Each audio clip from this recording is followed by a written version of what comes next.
Oman প্রবাসী মোহাম্মদ বাহারউদ্দিনের স্বজনরা যেদিন পানিতে ডুবে যাচ্ছিলেন সেদিন কেউই এগিয়ে আসেনি।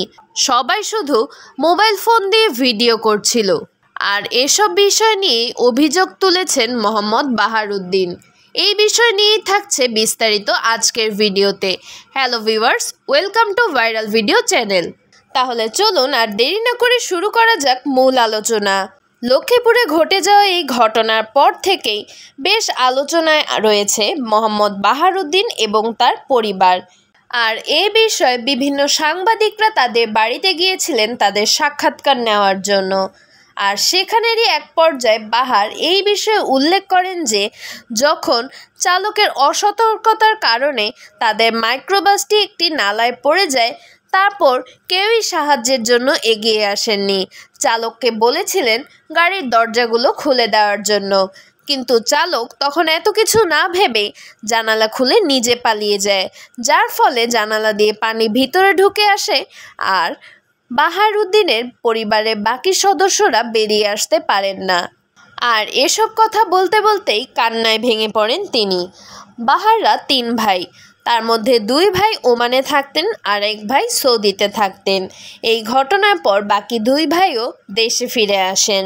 সাক্ষাৎকারের এক পর্যায়ে মোহাম্মদ বাহারউদ্দিন বলেন তিনি ভুল করেছেন, আর এই ভুল যেন পরবর্তীতে কেউ না করে সেটাই সবাইকে জানাতে চান।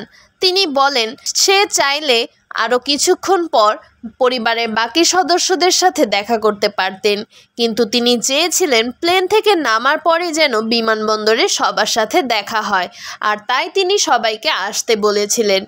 আর তারপরই ঘটে এমন এক ঘটনা যা কখনোই কারো জীবনে কাম্য নয়।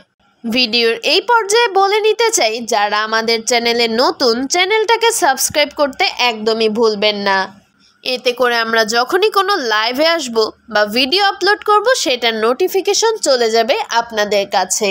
মোহাম্মদ বাহারউদ্দিন তার সাক্ষাৎকারে আরও জানান যে সেই গাড়ির মালিক এবং চিকিৎসকদের কাছ থেকেও তিনি ভালো মতো সাহায্য সহযোগিতা পাননি।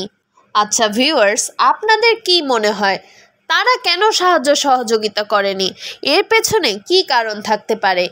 আপনাদের মনে হওয়া কারণগুলো আপনারা কিন্তু কমেন্ট করে জানাতে পারেন। বর্তমান সময়ে কোথাও কোনো ঘটনা ঘটলে মানুষ যেন আর আগের মতো সাহায্যের হাত বাড়িয়ে দেয় না। সাহায্যের হাতের পরিবর্তে সবাই যেন মোবাইল হাতে এগিয়ে আসে ভিডিও করার জন্য। কে কার আগে সেই ঘটনা সোশ্যাল মিডিয়ায় তুলে ধরতে পারবে, এটা নিয়ে যেন এক অসুস্থ প্রতিযোগিতা চলছে।